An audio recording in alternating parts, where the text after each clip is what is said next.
Thank you very much. In our presentation today, Francesco and I are going to discuss some of the results of an historical and sociolinguistic study that we have conducted on a wide and transnational epistolary correspondence of the second half of the 19th century.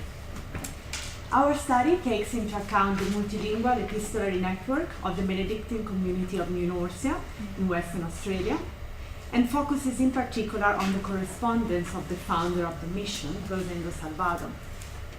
Salvado in this community were at the center of a wide and diverse social network that we were able to retrace through a quite extended archival research. The corpus of letters in Italian and other European languages that we collected stands out for its linguistic relevance. On the one hand, the large epistolary corpus allows us to show the crucial role that the Italian language had as a language of communication with the Australian Catholic missionary clergy in the 19th century. On the other hand, this analysis allows us to make some considerations on the opportunities and also on the limitations that the social network analysis offers to the study of 19th century epistolary language and in the reconstruction of epistolary relationships built and kept through letter writing. The model of the social network analysis has been applied to sociolinguistic studies for a few decades now. In the last 15 years, different studies have highlighted the advantages of combining the historical and sociolinguistic study of epistolary language with the analysis of the social networks in which the letters were exchanged. If we consider a social network as the sum of the relations that an individual develops and maintains in a lifetime, the social network analysis investigates the structures and the characteristics of these relations and the influence that these relations have on the behavior, which in our case is the linguistic behavior, of the people involved in the network. The majority of historical sociolinguistic studies that have adopted the tools of the social network analysis have been conducted on vast digital corpora, mainly epistolary corpora, and almost always in English. The aim of these studies has been mainly to identify the mechanism of linguistic innovation in a given period of time, highlighting the nodes and the connections of the network that facilitate, or on the contrary, inhibit the linguistic innovation. On the other hand, the historical analysis of social networks has often exploited the tools of the sociolinguistics of epistolary correspondence with the aim of reconstructing the social networks behind the letters. Mostly with regard to those types of social relations which are less institutionally structured, for example, friendship, the analysis of the epistolary language in a certain period of time allows us to have a more accurate understanding of the nature of the relationships kept within the network, as well as to identify clusters of correspondence in light of the sociolinguistic practices they share. The methodological tools of the social network analysis have not been applied so far to the history of the Italian language, and this is mostly due to a kind of significant lack of digital corpora of non-literary text in Italian, which doesn't allow researchers to carry out statistical analysis on large numbers of words. The corpus and the network of correspondence that we will present today are the results of an ongoing research on Salvado's epistolary network, and it is only a very small part of a much larger quantity of epistolary material. Our corpus has not been digitalized yet, and only a limited part has been transcribed. For this reason, our investigation has a qualitative nature and has been carried out through a partial mapping of Salvado's network and the analysis of some significant linguistic phenomena. In the quite recent academic interest around the presence of the Italian language in Australia in the 19th century, particular importance has been given to the use of Italian in the Catholic missionary church and the local and international social networks in which it was involved. The Benedictine community of New Norcia and its vast and diverse epistolary network seems to be an ideal starting point for this analysis. New Norcia was founded in 1846, about 100 kilometers north of Perth, by two Spanish Benedictine monks, Rosendo Salvado and José Serra. Although in New Norcia there were also some Italian missionaries and laborers, the circulation of Italian in the mission's epistolary networks is principally linked to the traditionally central role of the Italian language in the international Catholic clergy. Before leaving for Australia in 1845, Salvado and Serra lived for a few years in the Benedictine monastery of Cava dei Tirreni near Salerno, and also after their arrival in Australia, Italy, and in particular Rome, would be a crucial point of reference for the businesses of the mission. Like Salvado and Serra, many other Australian missionaries and bishops had a strong link with Italy and often with the Italian language. Besides the clergymen of Italian origins, which in the second half of the 19th century came to Australia as missionaries, many were also the Australian bishops of English and Irish origins who used Italian in their epistolary relations with Rome. The use of Italian in these relations was an explicit request from Propaganda Fide and had the clear intent of making an everyday and time-consuming practice more quick and more homogeneous, while reaffirming the centrality of Rome and its power over missionary lands. It is clear that such a request would have not been possible if the Italian language were not well known within the Catholic hierarchy worldwide.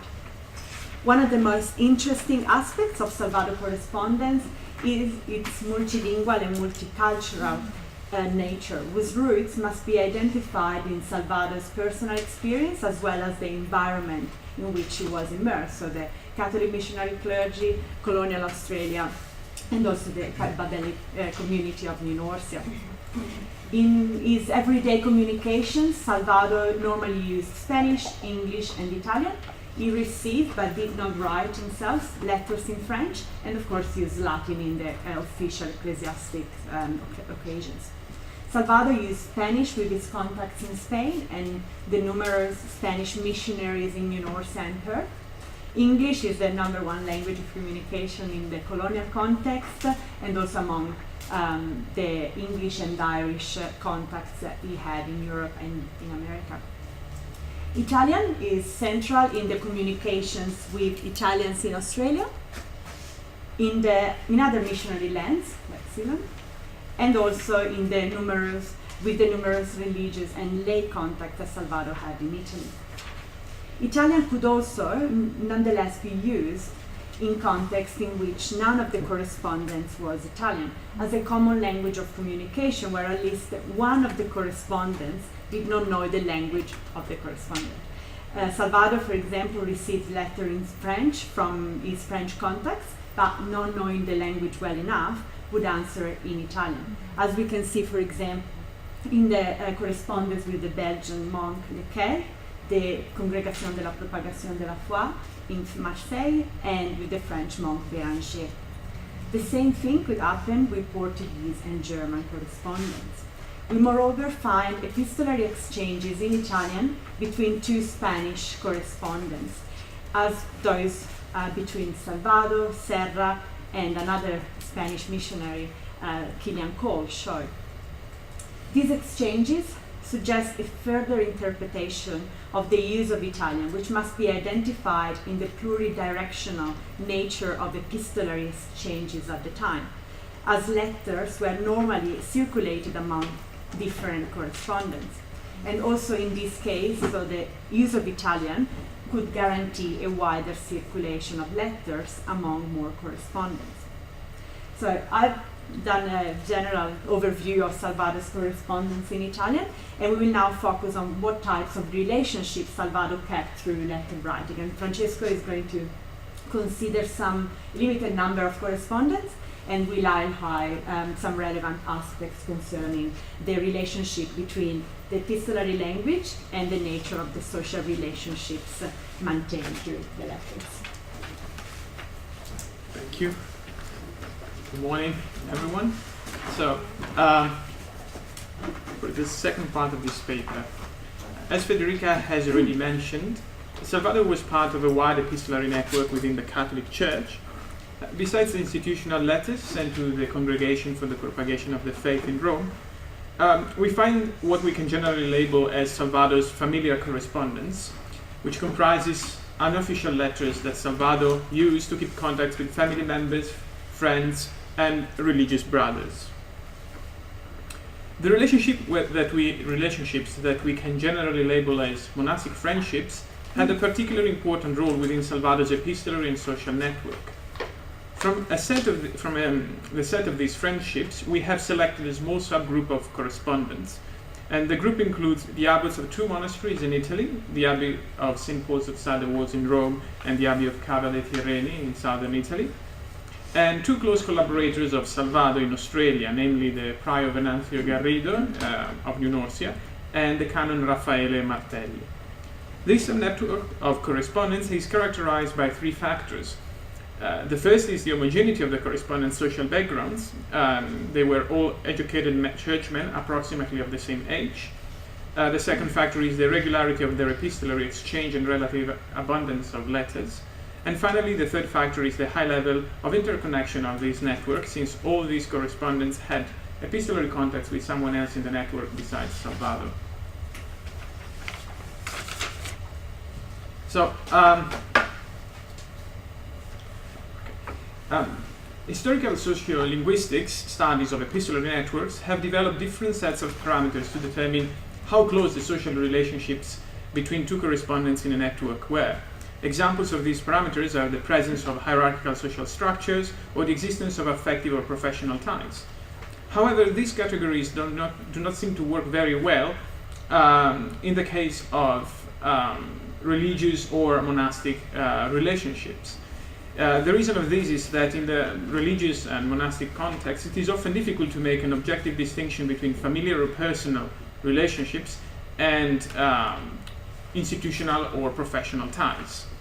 So in order to understand the relationship between the epistolary language and the nature of the social ties between the correspondents, we need to combine the linguistic analysis with a more in-depth look at the available biographical information both in the letters and in other type of sources.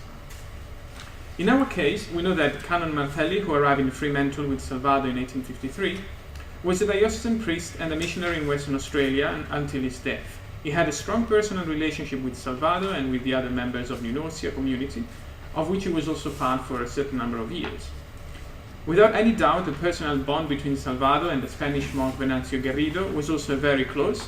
After landing in Western Australia in 1849, Garrido, whom Salvador considered his alter ego, was a missionary and explorer, and most importantly, the prior of New Norcia.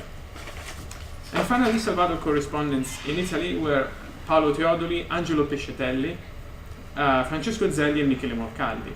The first three of them were, in chronological order, the abbots of the monastery of St. Paul's outside the wall in Rome, while Morcaldi was the abbot of the monastery of Cava dei Tirreni.